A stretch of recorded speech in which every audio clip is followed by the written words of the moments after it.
The first time Sarah Catherine Miller stood in the grove of white pines that would become her home, she counted the trees and did the mathematics. It was October 1848, and the Wisconsin Territory Land Office had just opened a new section for homestead claims.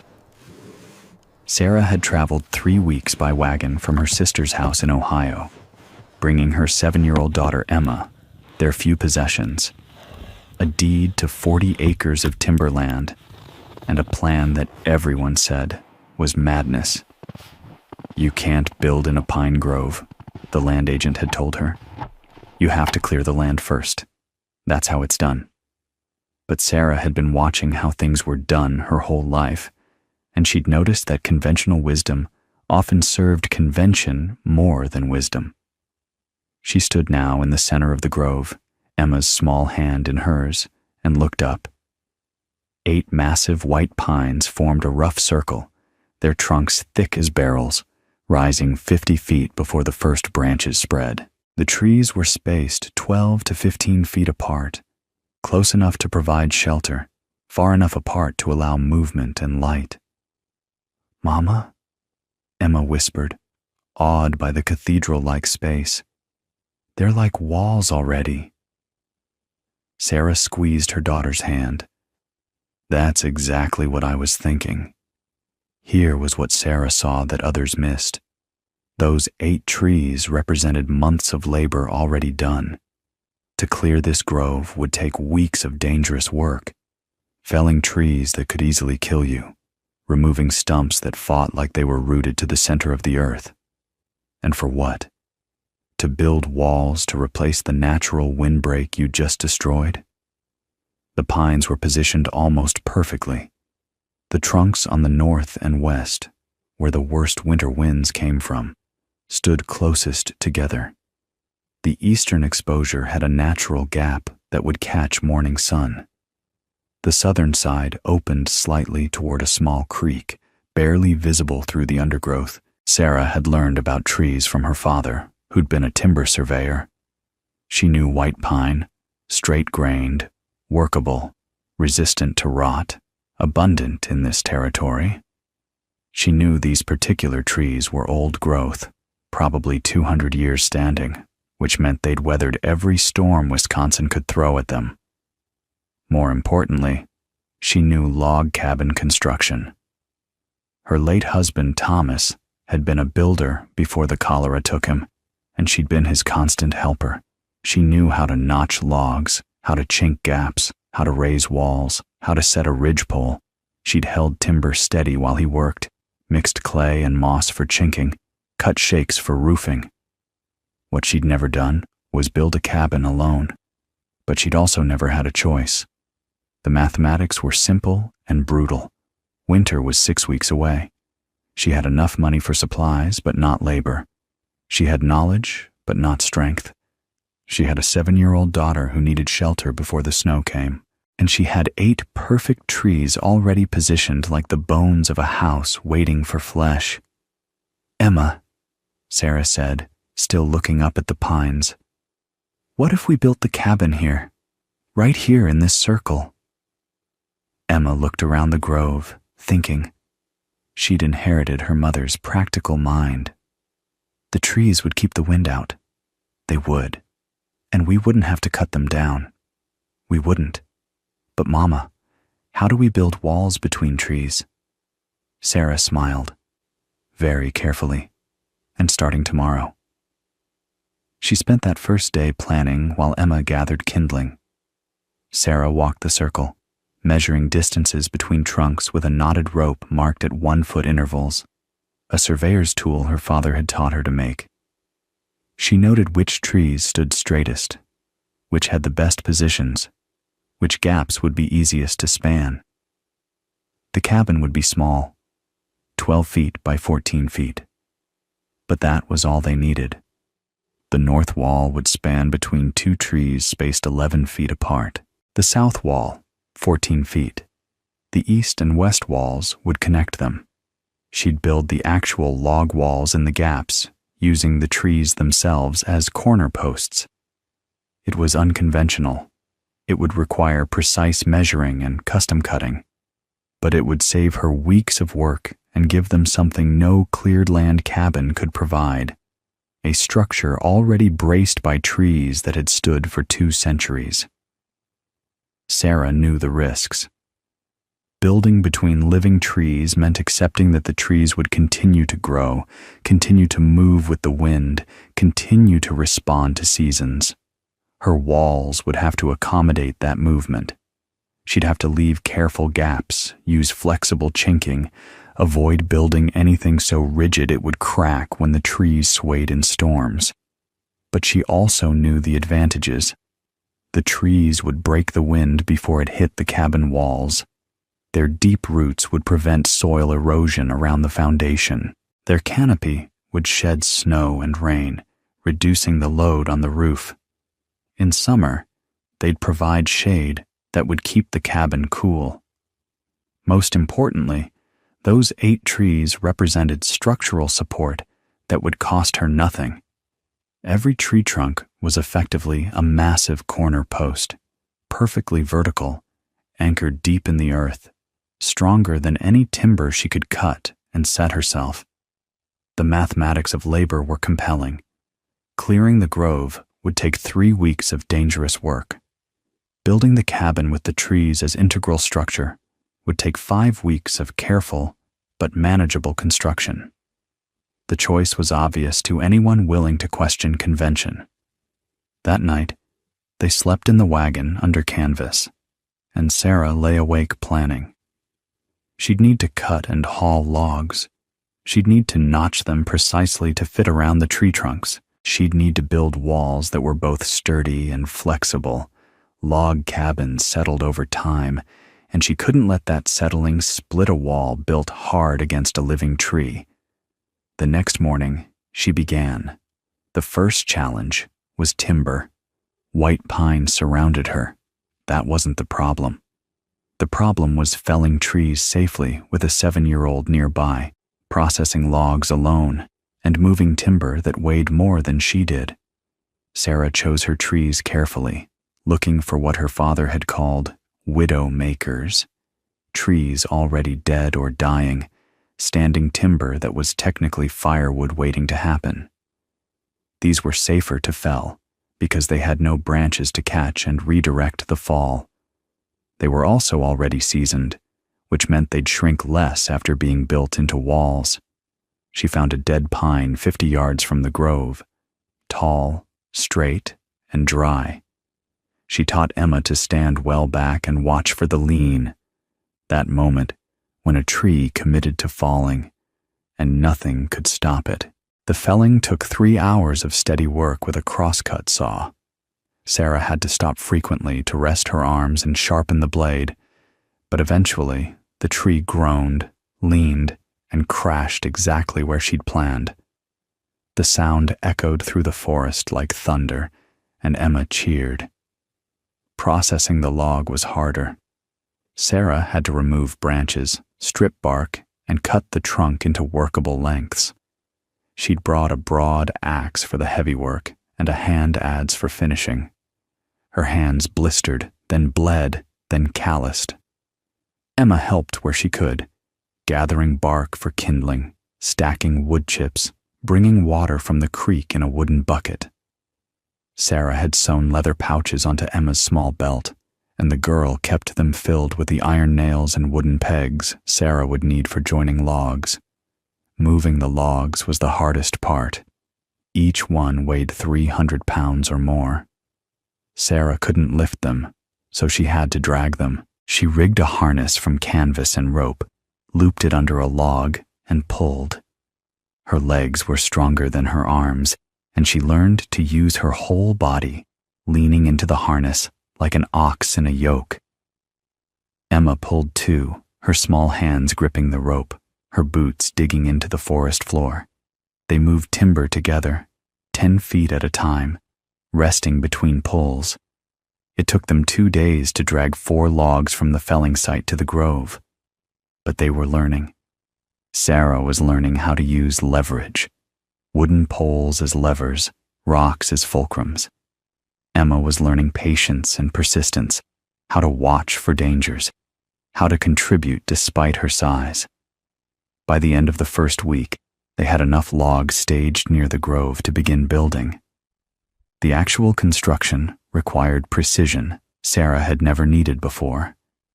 In conventional cabin building, you cut logs to the same length and stacked them, notching the corners to interlock. But Sarah was building walls that had to fit exactly between trees spaced at irregular intervals. She started with the north wall, 11 feet between two massive pines. She measured, marked, and cut the first log to length, then had to cut notches at each end that would fit snugly against the tree trunks without damaging them. The notches had to be precise, tight enough to hold the log stable, but not so tight they'd prevent the natural movement of the living trees. It took her 5 attempts to get the first log right. The cuts had to be perfect curves matching the circumference of the pine trunks.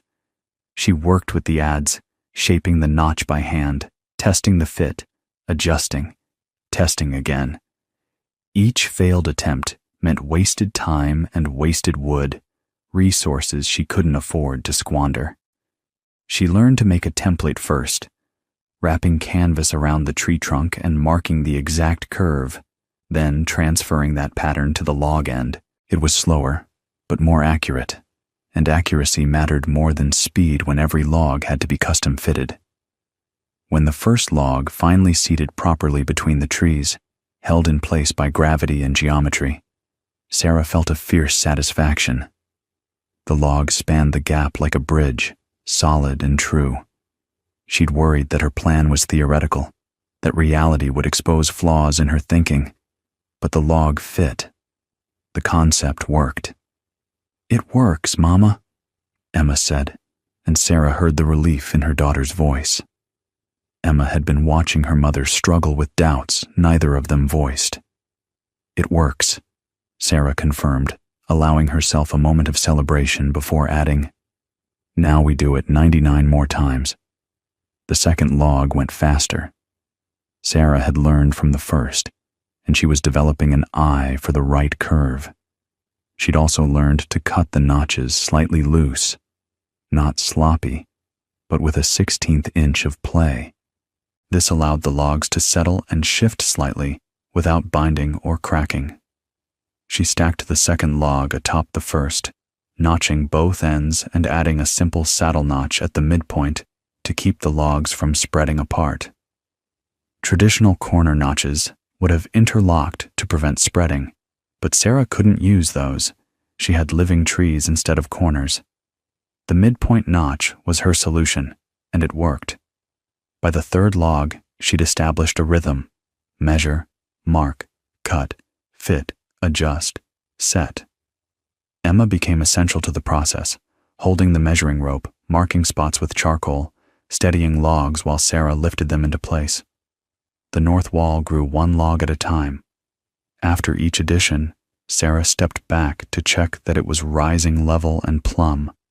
A crooked wall would only get worse as it went up, and fixing it later was nearly impossible. The pine trees stood like patient pillars, accepting their role as corner posts.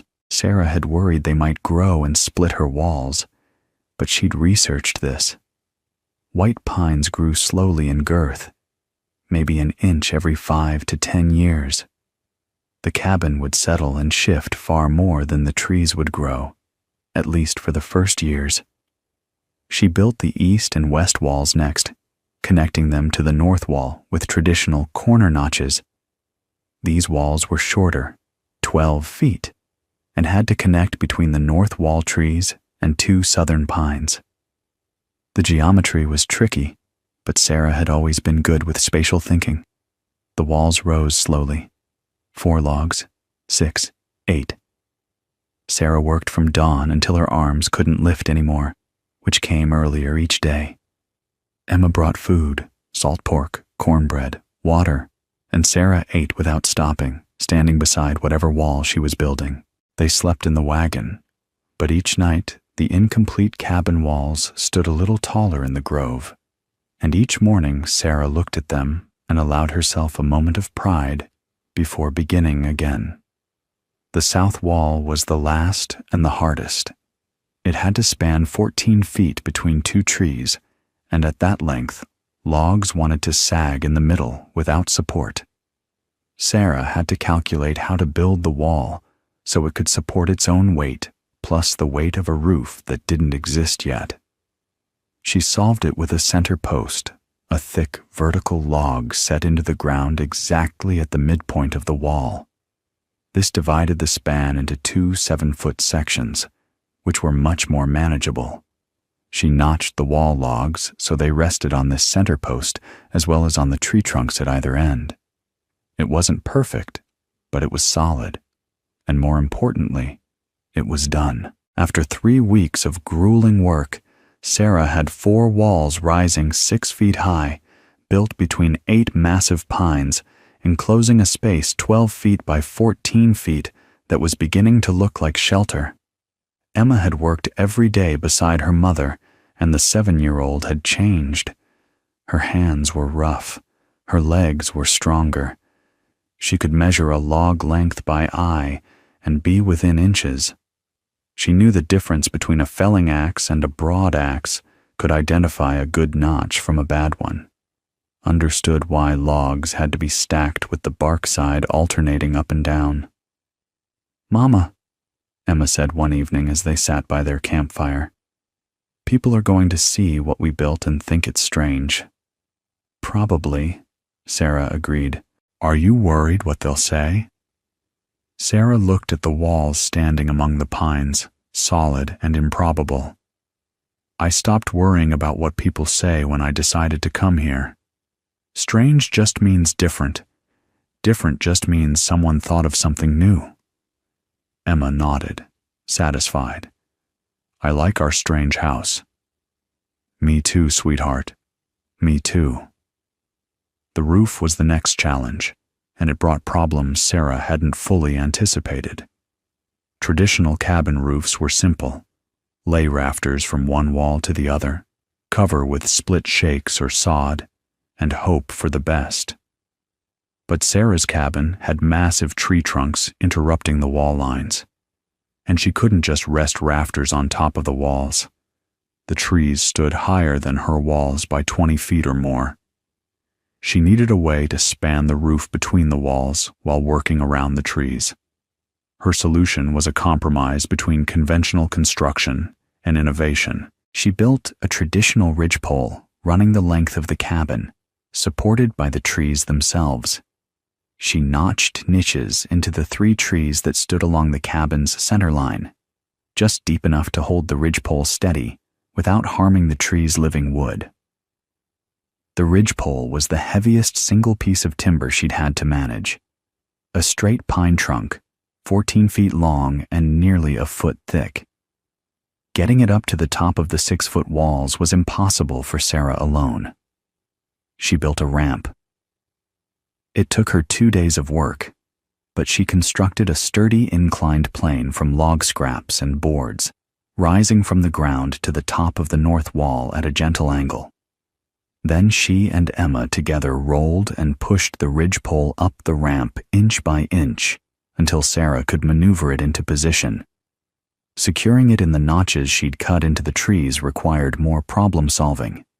She couldn't hold the heavy log in place while hammering. She needed gravity to work with her, not against her. So she built temporary supports, adjusting and readjusting until the ridgepole rested exactly where she wanted it. When it finally settled into place, spanning the cabin with the 3 pine trunks holding it steady, Sarah sat down on a log and laughed from pure relief. "Why are you laughing?" Emma asked. "Because it worked," Sarah said. "And I wasn't completely sure it would." With the ridgepole in place, the rest of the roof became manageable. Sarah cut rafters, smaller logs that would span from the wall tops to the ridgepole, creating the sloped roof. She notched them carefully, angling the cuts so they'd shed water. The rafters went up one at a time, each one fitted and secured. Emma helped by handing up nails, holding boards steady, and climbing, carefully, always carefully, to positions where an extra hand was needed. For the roof covering, Sarah had planned to use split shakes, thin pieces of cedar split from straight-grained logs, but she'd also brought canvas as a temporary measure. The shakes would take time she might not have before snow, so she decided on a hybrid approach: canvas covered with bark. She laid the canvas over the rafters, stretching it tight and nailing it down. Then she covered it with large pieces of white pine bark she'd saved from the logs she'd processed. The bark was naturally water-resistant and would protect the canvas from UV damage. In spring, she could replace it with proper shakes. It wasn't beautiful, but it was functional. And when the first rain came, 2 days after she'd finished, the roof held. No leaks. Water ran down the slopes and dripped from the edges, but inside the cabin, the dirt floor stayed dry. Sarah and Emma stood inside during that rain, looking up at the roof that was barely 6 inches above Sarah's head. The cabin was cozy but not spacious, listening to water patter on bark and canvas and feeling walls around them for the first time in weeks. "We have a house," Emma said, voice filled with wonder. "We have walls and a roof," Sarah corrected gently. "Now we need everything else." Everything else was a long list, and winter was closing in. First, chinking. The gaps between logs needed to be sealed against wind and cold. Sarah mixed clay from the creek bank with dried moss and grass, creating a plaster that she and Emma pressed into every crack. The work was tedious and dirty. They both ended each day covered in clay, but it was essential. Unchinked walls were just decorative, not functional. Second, a door. Sarah had brought hinges and had saved her straightest boards for this purpose. She measured the doorway she'd left on the south wall, cut boards to size, and assembled them with cross pieces. The door was heavy and hung slightly crooked. Her carpentry was functional rather than fine, but it closed and latched, and it could be barred from inside. Third, a window. Sarah had splurged on one small glass window, 8 inches by 12 inches, purchased in the nearest town 40 miles away. She framed it into the east wall, carefully cutting the opening and fitting the glass. It was tiny, but it would let in morning light and give them a view of the forest. Fourth, a fireplace. This was critical for survival, and Sarah had been planning it since the beginning.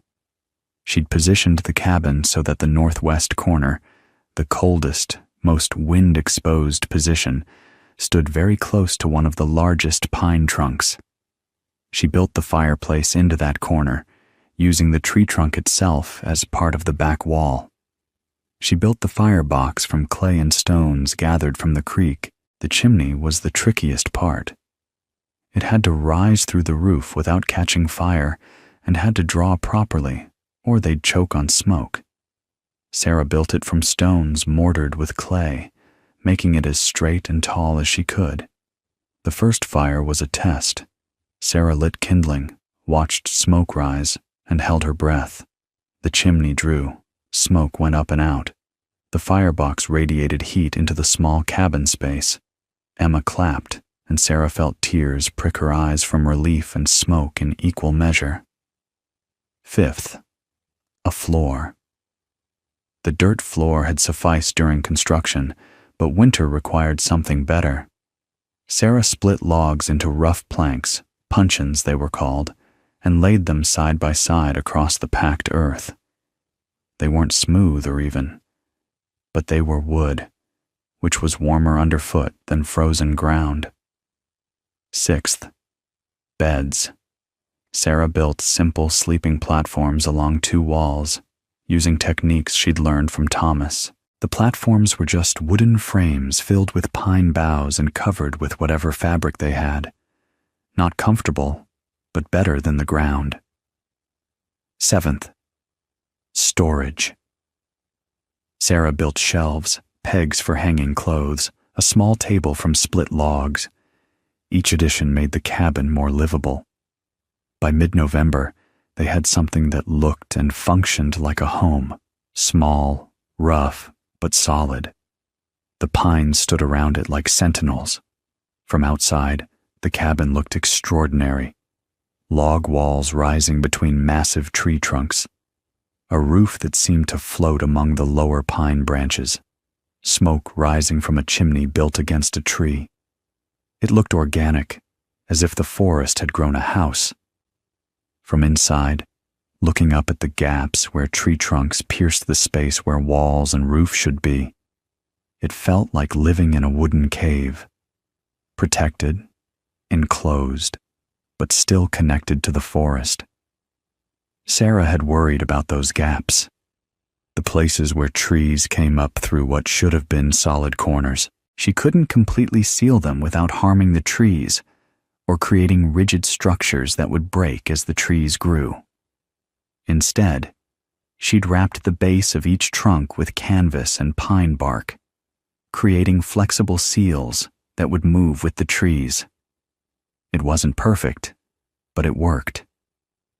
Cold air did seep in around the trees, but the fireplace kept the cabin surprisingly warm, and the living trees themselves seemed to moderate the temperature. Their mass and moisture content created a thermal buffer. The first snow came on November 20th, light flurries that dusted the cabin roof and collected in the pine branches overhead. Sarah and Emma stood outside, looking at their work. The cabin sat among the pines like something inevitable, as if it had always been meant to be there. The trees sheltered it from wind. The log walls, weathered now, gaps chinked tight, door fitted solid, promised warmth. Smoke rose from the chimney. Golden light glowed from the small window. Footprints in the fresh snow led from the door to the woodpile, where Sarah had stacked cord after cord of firewood during the last weeks of good weather. The porch she'd built, just a simple platform with 2 steps, had a roof overhang that kept the doorway dry. Sarah studied the cabin with a critical eye, looking for weaknesses, for failures in her planning, for anything that would become a crisis when real winter arrived. The walls looked solid, the roof showed no sag, the chimney drew straight and true. The chinking appeared complete, though she knew she'd find gaps once the cold truly tested her work. She was proud of what they'd accomplished, but she was also realistic.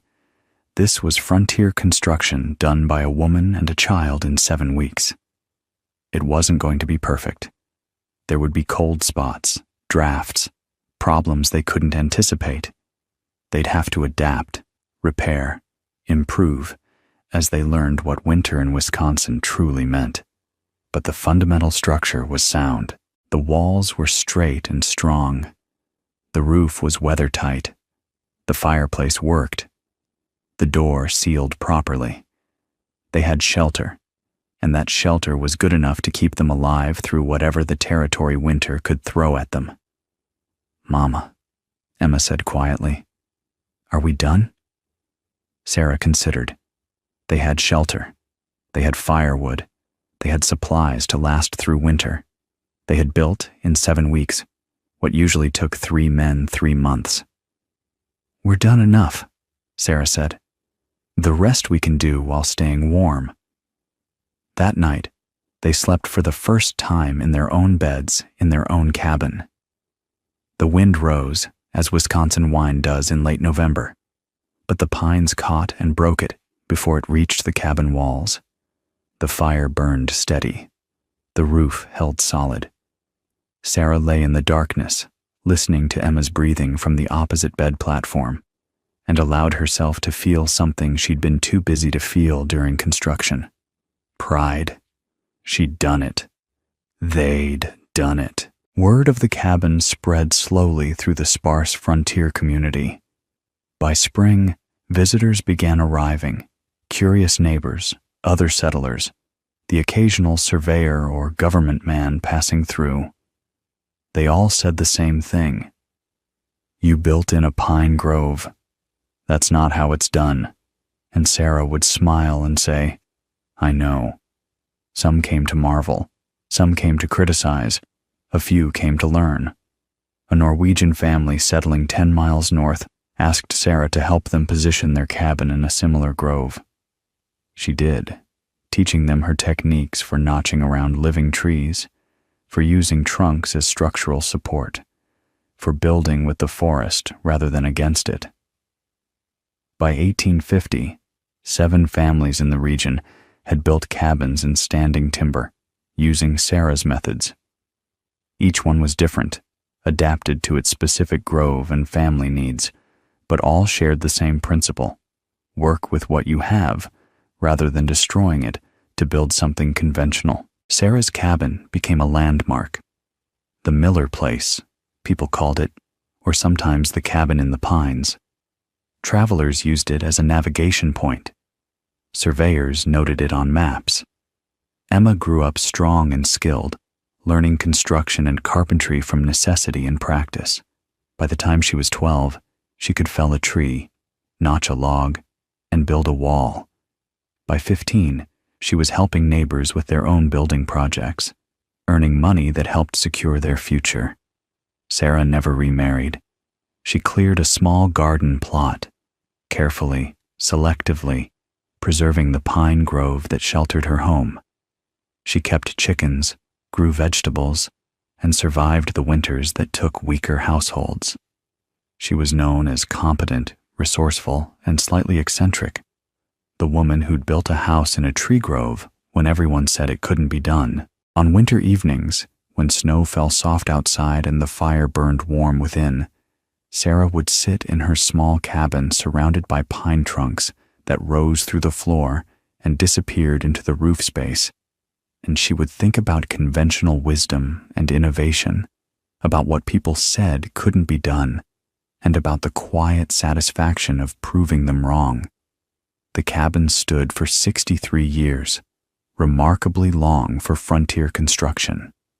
It outlasted many conventional cabins built on cleared land, protected by the very trees that people said she should have cut down. When it was finally dismantled in 1911, replaced by a more modern structure Emma's grandchildren would build, the 8 white pines still stood, ancient and massive, marking the place where one woman looked at a grove and saw not obstacles, but opportunity. And that, Sarah would have said, was the whole point.